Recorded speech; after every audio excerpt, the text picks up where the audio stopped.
왕들의 이야기를 6개월 동안 보셨습니다. 몇 번 당부드리기를 이것이 그냥 성경 역사 이야기, 왕들, 지도자들에 대한 이야기로 듣지 마시고 내 인생, 내 세상, 내가 왕노릇하기를 원하는 이 나에게 주시는 말씀으로 받고 적용하시라고 부탁을 드렸습니다. 우리가 걸어가는 길이 다윗의 길인지 또 여로보암의 길인지 또 이기는 싸움을 하고 있는지 아니면 결국 썩어질 것을 붙들고 있는지 구별해야 하는 것이죠. 이 6개월여 동안 사울, 다윗, 솔로몬, 르호보암, 여로보암, 아합, 이세벨, 또 왕은 아니지만 엘리야, 엘리사, 나아만, 게하시, 그리고 지난주에 요아스 왕과 아마샤의 이야기를 보셨는데요. 오늘로 이 왕들의 이야기를 여기서 접어두고 이 사순절과 부활절 보내고 또 신약도 골고루 나누고 여름쯤에 다시 이 이스라엘이라는 나라가 멸망하고 포로로 끌려간 가운데 희망을 다시 싹 틔우는 이야기로 돌아오려고 합니다. 이 시리즈를 잠깐 마무리해야 하는 지점이라서 제가 좀 욕심을 낸 것은 아닌지 오늘은 무려 이 3명의 왕을 짚어보려고 해요. 이 시대도 많이 점프하였고 설교도 조금 깁니다. 이 아람이라는 나라 기억하시죠? 이 아람이라는 나라가 북이스라엘을 삼키니 많이 그러던 때에 이 갑자기 아수르라는 강력한 제국이 일어나서 이 폭풍처럼 이 아람과 북이스라엘을 동시에 멸망시켜 버렸죠. 이제 남유다의 차례인데 이 바람 앞에 등불처럼 위태로운 상황입니다. 이 시기를 차례로 이어간 왕들이 히스기야 왕, 그리고 그 다음 그의 아들 므낫세 왕, 그리고 한 대를 건너뛰고 므낫세의 손자 이 요시야 왕을 오늘 조명해 보려고 합니다. 히스기야 왕은 혹시 익숙하실지도 모르겠습니다. 히스기야의 기도, 이 기도의 사람으로 유명하죠. 아수르가 쳐들어왔을 때에도 기도로 부르짖어서 물리쳤고 그가 죽을 병에 걸렸을 때에도 간절히 기도하여서 생명을 연장받았습니다. 이 선한 왕에 속하는 인물인데 그런데 그의 아들 므낫세 왕, 오늘 두 번째로 보실 인물은 이 북이스라엘의 아합 왕과 이 쌍벽을 이루는 악한 왕이에요. 이 히스기야에게서 이런 아들이 나오다니 참 의아한 일입니다. 그리고 므낫세에 이어서 그의 아들 아몬이라는 자가 2년간 다스리는데 반역당해서 2년 만에 짧은 역사라 이제 건너뛰고요. 오늘 세 번째 인물은 므낫세의 손자 요시야 왕입니다. 요시야 왕들은 이 왕들 중에서 유일하게 다윗의 모든 길로 행했다, 좌로나 우로나 치우치지 않았다 평가받는 왕입니다. 그러니까 뭔가 지금 퐁당퐁당 잘했다가 못했다가 그런 패턴이죠. 오늘 이들이 잘하고 못한 일들 또 그리고 그 뒤에 숨겨진 하나님의 표정들을 함께 보시면서 우리 공동체에 말씀하시는 하나님의 음성에 귀 기울여 보시기를 바랍니다. 먼저 히스기야 왕을 소개합니다. 오늘 본문을 짧게 읽으셨죠. 이 각 왕들에 대한 성경의 평가를 우리가 계속 찾아봐야 하기 때문에 성경 중간중간에 찾아보실 본문이 많습니다. 먼저 히스기야에 대한 기록들을 한번 보시죠. 열왕기하 18장 3절에서 6절 말씀 화면에 있고 제가 이제 읽겠습니다. 눈으로 따라오십시오. 히스기야가 그의 조상 다윗의 모든 행위와 같이 여호와께서 보시기에 정직하게 행하여 그가 여러 산당들을 제거하며 주상을 깨뜨리며 아세라 목상을 찍으며 모세가 만들었던 놋뱀을 이스라엘 자손이 이때까지 향하여 분향함으로 그것을 부수고 느후스단이라 일컬었더라.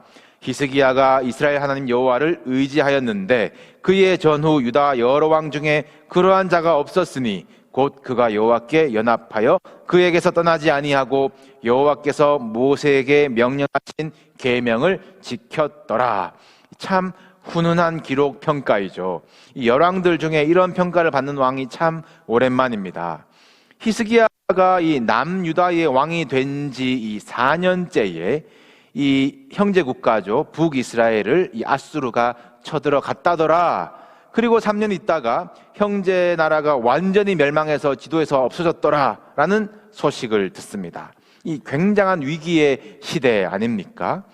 이 당시는 도시국가 개념이고요. 작은 나라의 형태 있을까 말까. 남유다 말씀드렸습니다. 여기 신시내티, 데이튼 에어리아만한 나라라고요. 이제 드디어 이 제국이 이제 등장하는 시기거든요.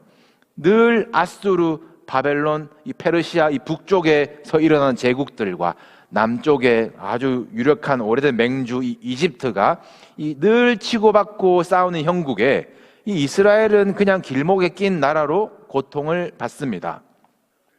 지금까지 왕들은 줄 잘못 서서 치욕을 당하거든요. 애굽 의지했다가 아수르에게 붙었다가 그러는데 지금 히스기야는 오늘 방금 읽으신 본문에 이스라엘 하나님 여호와를 의지하였다라는 겁니다. 여호와의 계명을 지켰다라는 거예요. 참고로 그에게 하나님의 말씀을 계속 전해준 사람이 이사야 선지자입니다. 아수르가 쳐들어와서 예루살렘 코앞에 왔을 때에 히스기야가 옷을 찢고 성전에 들어가서 기도하죠.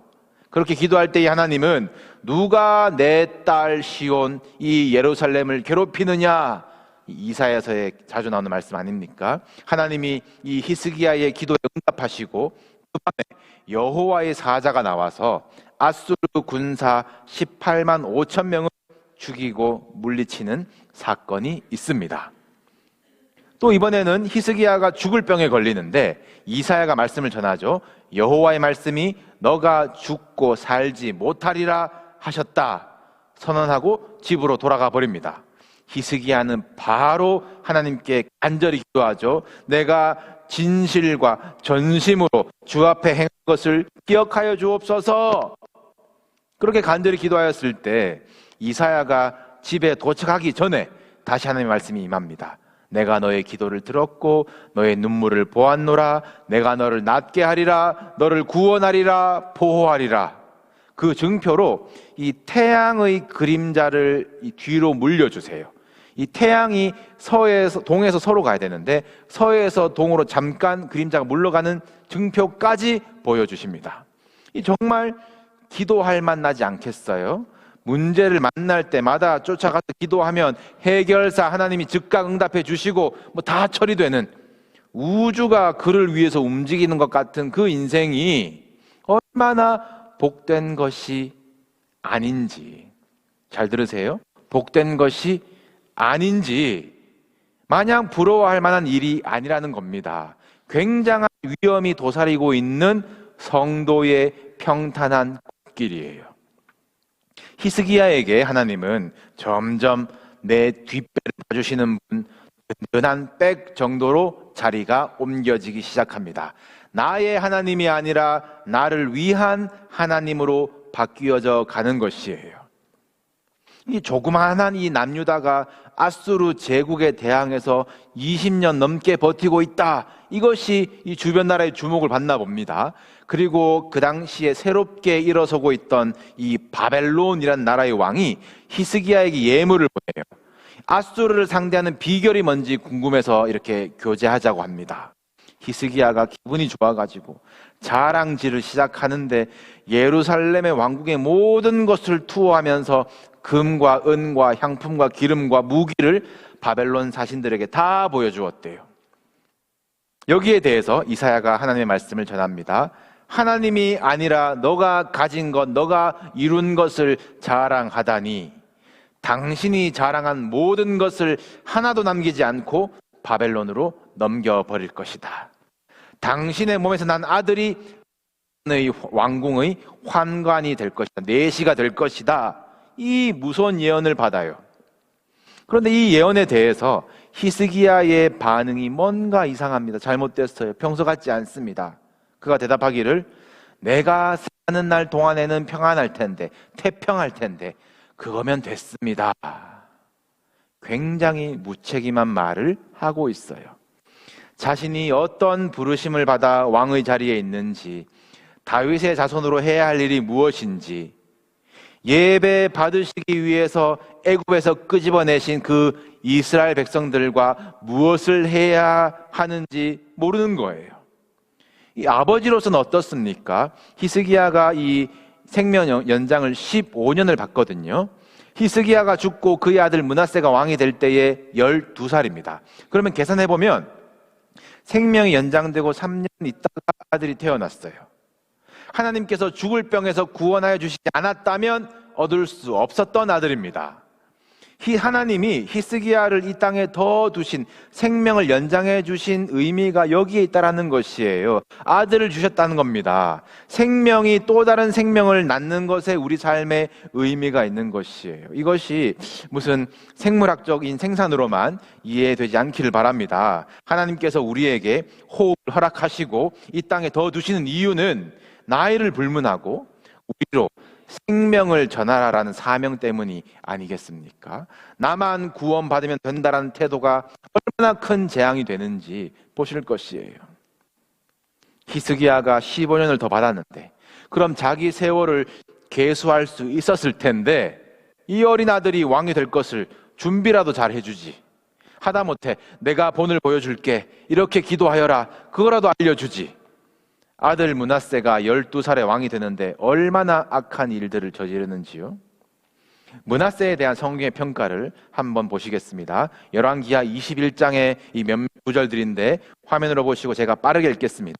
므낫세가 2절, 므낫세가 여호와 보시기에 악을 행하여 여호와께서 이스라엘 자손 앞에서 쫓아내신 이방 사람의 가증한 일을 따라서 3절, 그의 아버지 히스기야가 헐어버린 산당들을 다시 세우며 아합의 행위를 따라하고 바알을 섬기고 아세라 목상 하늘의 1월 성신을 경배하고 섬기고, 여기 1월 성신이는 저가 아니고 이제 해와 달과 별들 말하는 그 점성술을 말하는 거예요. 9절, 이 백성이 듣지 아니하였고 므낫세의 꾀임을 받고 백성들까지 죄에 빠지게 하는 거예요.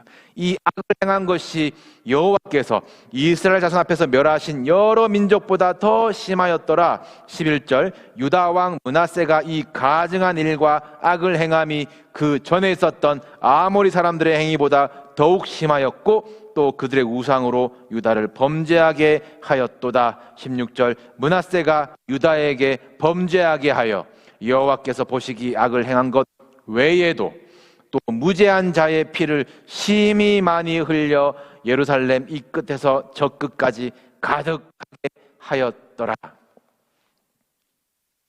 얼마나 악한 왕입니까? 히스기야, 아버지 히스기야 그렇게 기도 많이 하고 율법을 따르고 우상들을 헐어버리고 태평한 시절을 보냈다는 그 히스기야에게서 이런 아들이 나왔습니다. 아버지가 헐어버린 산당을 다시 세우고 우상 때문에 자기 아들을 불 가운데로 지나가게 하고 여호와의 성전에다가 오만 우상들과 무당들을 다 들여다 놓았어요.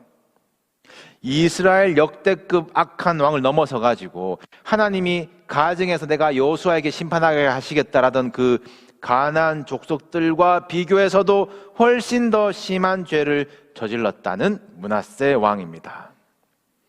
근데 또 그가 희한하게 55년을 다스려요. 이 격동의 시기에 정치는 꽤 잘했나 봅니다. 이 전쟁도 없고 기근도 없고 뭐 태평해요. 하나님께서 여러 선지자들을 통해서 므낫세에게 말씀을 하셔도 그가 듣지를 않습니다. 들을 이유가 없는 것이죠.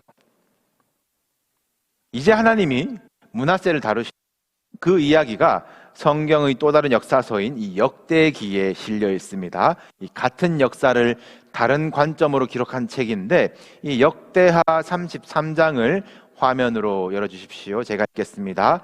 여호와께서 므낫세와 그의 백성에게 이르셨으나 그들이 듣지 아니하므로 11절, 여호와께서 아수르 왕의 군대 지휘관들이 와서 치게 하심에 그들이 므낫세를 사로잡고 쇠사슬로 결박하여 바벨론으로 끌고 간지라.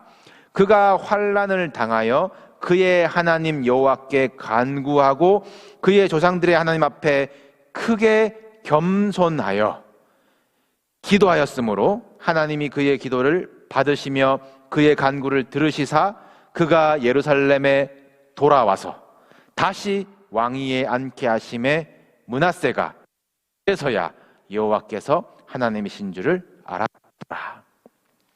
하나님이 말씀을 주셔도 듣지 아니하니까 이제 들을 만한 지경으로 므낫세를 몰아 넣으세요.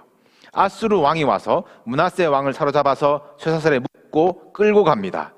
이제 여기서 우리 아이가 달라졌어요. 이 반전이 일어나는 거예요.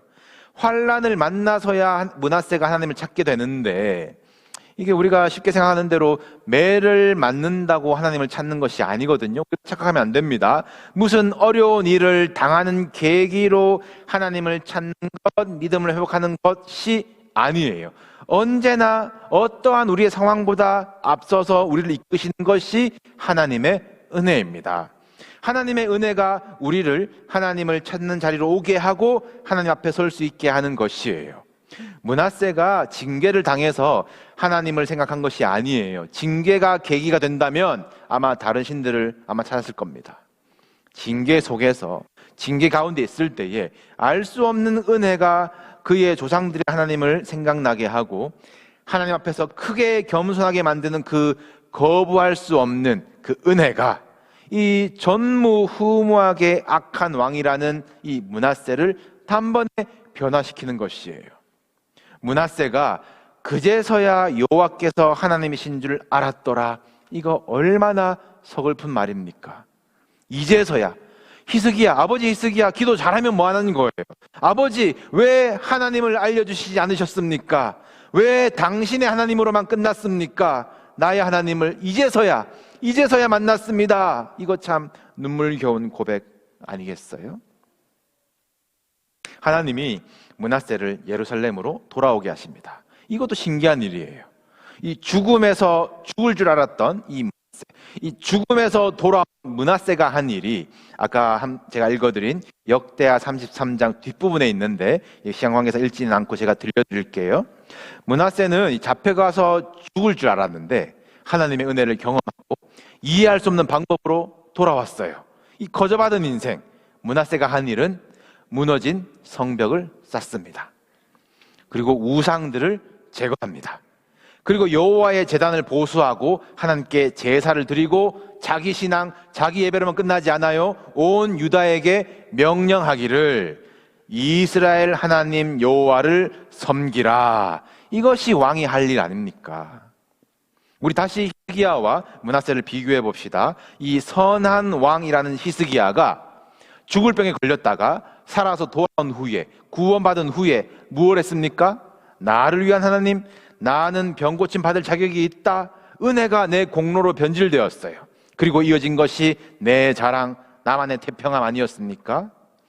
이 악한 왕이라는 므낫세, 그가 죽을 신세에서 돌아온 후에 한 것이 쇠사슬에 묶여 죽을 신세였던 자가 나 같은 자를 구원하신 은혜를 아는 자가 되었어요. 그리고 돌아와서 백성들을 위해서 성벽을 쌓고 다음 세대를 위해서 예배를 회복한 왕으로 생을 마감했습니다.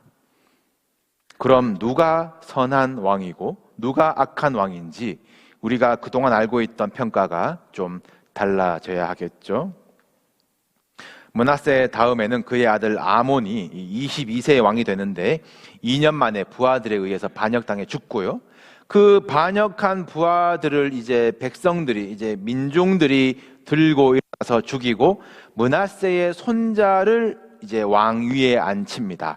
이 손자가 요시야인데 그때 나이가 8살이었대요. 네. 그럼 나이를 계산해 보면 할아버지 므낫세 마지막 이 6년의 영향을 받은 손자가 요시야라는 거죠. 이 므낫세가 언제 회심하고 겸손하게 되었는지 알 수는 없지만 저는 므낫세가 죽을 자에서 돌아와서 예배자로 변신한 그때, 다음 세대를 준비하며 성벽을 쌓고 백성들을 위하여 하나님만 섬기라 가르친 그때 생명으로 주신 그 다윗의 자손이 요시야라고 봅니다. 이 요시야에게는 그 조상들의 그 하나님의 은혜가 흘러가는 거예요. 요시야가 여호와 보시기에 정직히 행하여 그의 조상 다윗의 모든 길로 행하고 좌우로 치우치지 아니하였더라. 왕들 중에 최고의 왕으로 기억하셔도 됩니다.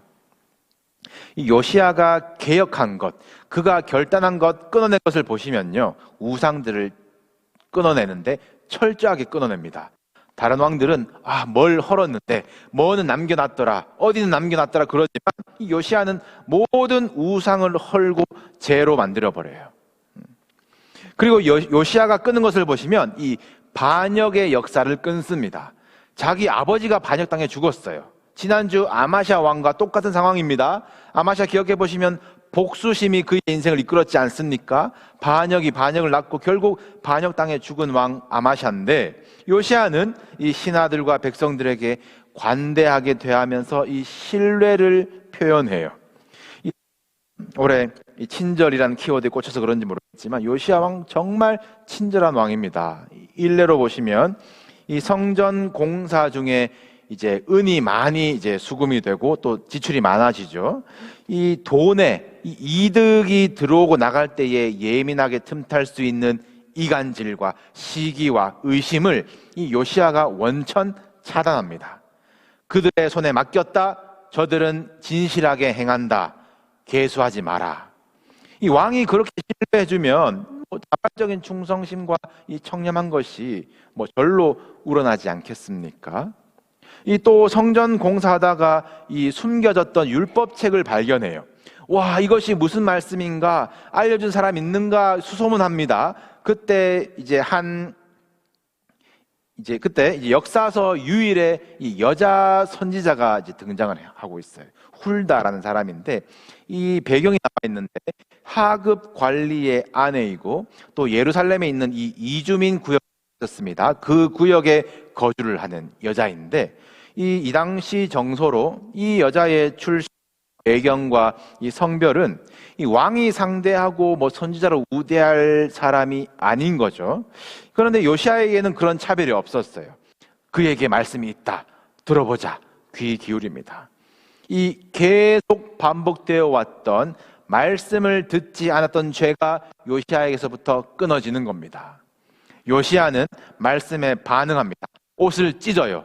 그의 겸손하고 친절한 태도에서 가능했던 개혁, 가장 중요한 개혁이 말씀을 듣는 것 아니겠어요?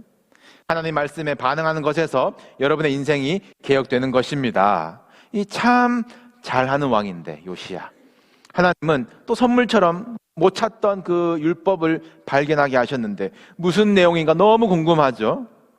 그런데 이 말씀의 내용이 심상치 않습니다. 이 여선지자가 말씀을 풀어주기를, 요시야, 너가 내 앞에서 겸비하고 옷을 찢는구나.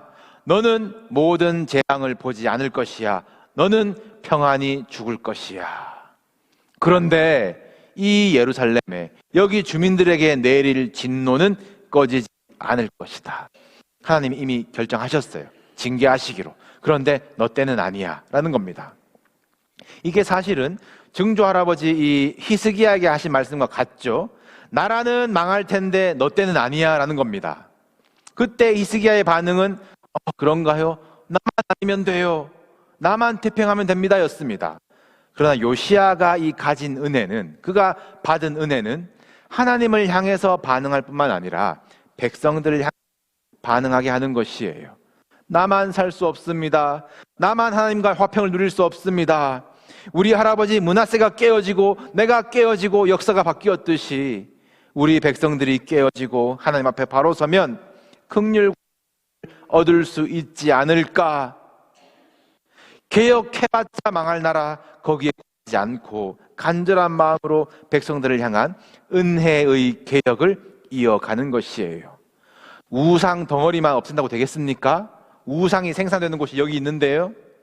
백성들이 철저하게 말씀 앞에서 깨어지도록 모든 사람, 남녀노소를 막론하고 모두 성전에 불러 모아요. 얼마나 파격적인 일입니까? 그리고 왕이 직접 말씀을 읽어서 백성들에게 들려줍니다.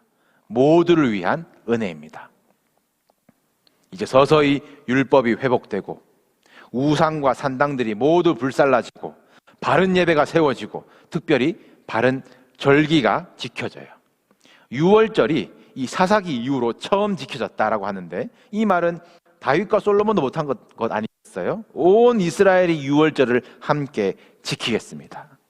지킨 것입니다. 이것이 무슨 의미겠습니까? 나만의 신앙, 나만의 구원, 나만의 예배가 아니라는 거예요. 잘났고 못났고 뭘 했고 안 했고가 아니라 어린 양의 피 아래에 있으면 누구나 구원을 받았던 그 유월절의 은혜, 노예되었던 우리를 자유하게 하신 하나님, 이것을 함께 음식을 나누며 이웃들과 기뻐하는, 지키는 그 절기, 그 예배가 공동체 안에 회복된 것입니다. 여러분이 받은 은혜는 결코 개인적인 수준이 아니에요. 넘쳐서 흘러가고 베풀고 내 가정과 교회와 직장을 변화시키는 것이 하나님의 은혜가 역동하는 폭발력이지, 그 은혜가 나로부터 나와가지고 내 안에만 몰려 아닙니다. 그건 은혜가 아니라 감동일 수 있어요, 여러분. 진짜 은혜, 십자가의 은혜는 나의 삶에 결단을 가져옵니다. 끊어내게 합니다. 그리고 나로 공동체를 변화시키는 것이 아니에요. 공동체를 대하는 나의 태도를 변화시킵니다. 그리고 그렇게 변화된 사람들, 십자가 지고 간 사람들이 모여서 은혜의 공동체가 이루어지는 것이에요. 우리 교회의 이러한 개혁들, 은혜의 개혁들, 개인의 것이 끊어지고 태워지고 공동체의 것이 회복되어지고 변화되어지기를 축복합니다. 요시야가 예배를 다시 세우고 성전을 깨끗하게 하는데 18년이 걸렸어요. 정말 오래 걸리는 개혁의 일들입니다. 그리고 요시야는 뭐 잘 지내다가 뭐 죄를 지은 것도 아니에요. 그냥 전쟁터 나갔다가 활 맞아가 죽어요. 끝. 그리고 그 다음에 왕들 4명이 남아있는데 모두 타이틀만 왕이지 이제 포로 신분으로 애굽과 바벨론의 꼭두각시 노릇을 하는 역사가 될 것입니다. 하나님의 섭리가 그렇게 예정되어 있기 때문이에요. 오늘 새 왕을 기억하십시오. 히스기야 왕. 성경은 그가 어디로 가든지 형통하다라고 평가했습니다. 그런데 저 혼자만 잘 믿고 태평한 자였어요. 죽을 병에서 살리신 거저받은 생명인데 그 생명을 이어가지 못하고 그의 아들이 죄악에 뒹굴게 했습니다. 므낫세 왕, 악한 일만 골라서 하면서 살았어도 은혜 받기에 늦은 때는 없는 것이에요. 언제라도 마음을 겸손히 하며 하나님의 도우심을 구할 때에 하나님은 므낫세를 통해서 요시야가 이어지게 하십니다. 요시야 왕, 나만 누리는 은혜, 나만 평안한 은혜가 아니라 공동체를 살리는 은혜였습니다. 어차피 망할 나라, 그의 아들들은 또 포로될 미래에 요시야가 헛수고했습니까? 남녀노소 모두가 한자리에 모여서 말씀 앞에 깨어지는 것이 성도가 사는 방법이구나, 이것이 우리의 힘이구나, 이 요시야의 소망의 씨앗이 먼 훗날 느헤미야 시절에 또다시 남녀노소가 모여서 예배하는 것으로 열매 맺고 부흥하는 것 아니겠습니까? 여러분, 우리가 가진 은혜가 하나님의 은혜가 되도록 하십시오. 나의 작은 그릇에 담아놓을 나만의 은혜, 나를 위한 은혜가 아니라 온 세상을 위한 예수 그리스도의 은혜입니다. 죄인이었던 우리를 자녀 삼으신 크신 은혜예요. 우리를 통해서 열방에 전해져야 할 그 생명입니다. 이 은혜에 반응하십시오. 또 한 주도 이 은혜에 대해서 하나님께 반응하고 이웃에게 반응하면서 하나님께 예배하고 이웃을 사랑하며 섬기는 왕 같은 제사장들 되시기를 주님의 이름으로 축복합니다.